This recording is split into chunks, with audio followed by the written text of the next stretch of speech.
তুরস্কের রাজনীতিতে এখন সবচেয়ে আলোচিত নাম এক্রেম ইমামোগলু।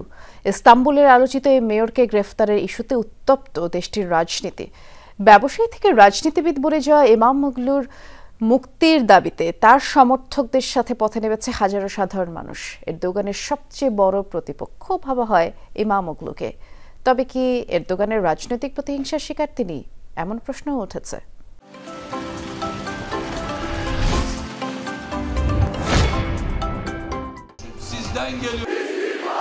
ইস্তাম্বুলের আলোচিত মেয়র এক্রেম ইমামোগলুকে গ্রেফতারের জেরে বিশাল এই জনসমাবেশ। তার মুক্তির দাবিতে লোকে লোকারণ্য দেশটির সর্ববৃহৎ শহর। প্রেসিডেন্ট রিসেপ তাইয়েপ এরদোগানের সবচেয়ে শক্তিশালী প্রতিদ্বন্দ্বী ভাবা হয় ইস্তাম্বুলের মেয়র এক্রেম ইমামোগলুকে। দেশটির ভবিষ্যৎ প্রেসিডেন্ট হিসাবেও 54 বছর বয়সী এই নেতাকেই পছন্দের শীর্ষে রাখেন বহু টার্কিশ। ধারণা করা হয় প্রেসিডেন্ট এরদোগানের গদি নাড়ানোর সক্ষমতাও রয়েছে তার।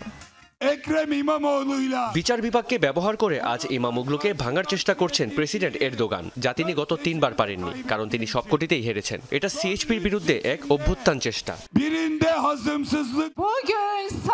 শুধু ইমামোগলুকেই গ্রেফতার করা হয়নি, ইস্তাম্বুলের ইচ্ছা 1.5 কোটি মানুষের চাওয়াকে আজ গ্রেফতার করা হয়েছে। আমরা যদি তা মেনে নেই তবে গণতন্ত্রের মৃত্যু ঘটবে। সেকুলারপন্থী রাজনৈতিক দল সিএইচপির মাধ্যমে 2008 সালে রাজনীতিতে হাতেখড়ি ইমামোগলুর। ভোটার কেন্দ্রিক রাজনীতির মধ্য দিয়েই দ্রুতই জনপ্রিয়তা পান সাবেক ব্যবসায়ী। 2009 সালে দলটির প্রধান হিসাবে মনোনীত হন এই রাজনীতিবিদ। 2017 সালে সফলতা না পেলেও 2 বছর পর ইস্তাম্বুলের মেয়র পদে লড়ে বাজিমাত করেন এক্রেম ইমামোগলু। প্রথম দফায় ফলাফল বাতিলের পর দ্বিতীয় দফাতেও প্রেসিডেন্ট এরদোগানের ক্ষমতাসীন একেপি জোটকে বিশাল ব্যবধানে হারায় তার দল সিএইচপি। ফলাফলস্বরূপ দীর্ঘ 25 বছর পর তুরস্কের সবচেয়ে বড় শহর হাতছাড়া হয় এরদোগানের দলের। গেল বছরের স্থানীয় নির্বাচনেও বড় চমক দেখায় ইমামোগলুর দল। 16 মিলিয়ন বাসিন্দার মেগাসিটিতে 50%-এরও বেশি ভোট পেয়ে পুনরায় ইস্তাম্বুলের মেয়র বনে যান ইমামোগলু। আরও একবার হোঁচট খায় এরদোগানের দল।